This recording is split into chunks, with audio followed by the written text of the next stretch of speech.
Hello everybody. Got a new update on my car. If you saw my last video, I was contemplating whether to go ahead and take the next step and forge the engine and upgrade to the D1X. I apologize, I had it backwards, but it's the D1X from Procharger.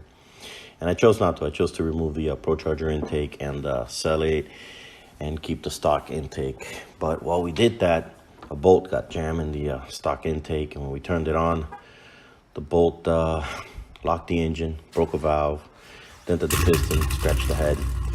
So the plans went back to forging the engine. So the engine came out, and mechanic was amazing, did a great job. Went ahead and crank, pistons, rods. Now the lower end should hold a significant amount of horsepower, which is great. I sent the blower back to Procharger and upgraded it for the D1X. Got it built, put back together, weighed the car. She's heavy. She's at 4,000 pounds. And broke her in, put a few hundred miles on her, and went back to the dyno. The numbers are good, considering we were at 791 horsepower before. Maxed out, 791. She's at 843, I believe. And we're just scratching the surface. But the torque went up a lot, went up to 712. So we like the numbers, good numbers to start with. Now, the next step is the fuel system. I ran out of fuel, so I'm heavily dependent on meth. I'm running E85 and meth with LT4 injectors and LT4 pumps. So I don't like the fact that I'm dependent on meth.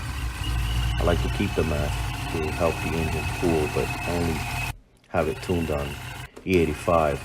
So since I have the Procharger intake with the additional 8-port injectors, I have dummy injectors on there now. I am looking for a fuel system. I'm looking for something computerized that it could add the new 8 injectors, and something that's not going to break the bank, especially after everything we've been through recently. So I'm looking at, I think, Crawford Racing, and there's a few other Holly systems, 2.0 I think, and I'm just looking for something that might help my build, where I could get it to 900, even over 900 horsepower, and block should be able to hold it. It should hold more than that, actually. But then that's going to bring other questions with a car that, again, these weren't my plans for this car. I was kind of forced into doing this. So I still have the stock dry shaft, stock converter. I love that it's fast, and I love that it's a sleeper. I want to keep it a sleeper. If you notice, the cam isn't a very high lift cam, so the car doesn't rattle everywhere. It actually sounds pretty stock. And it's got the factory converter. It runs great, and gives me the option of actually going higher boost and not worry that the cam is so big. She sounds awesome. She runs awesome. I'm running my street tires on my daily, because my daily driver, so my street tires are R888s, and as you see here in one of these videos, 40 miles per hour, and I step on it and it just breaks loose. 60 miles per hour. It's fun to drive. Can't wait to take it to the track, see what the new numbers are. I'll be taking it to the 1/8 of a mile and the 1/4 mile. But unfortunately, she has a small oil leak, so she's got to go back to the shop. We believe it's an oil pan. Might have to remove it and reinstall it, seal it correctly. She's ready to go for now, and once I get the fuel system, I'll update with a video on what the horsepower will be once that's done.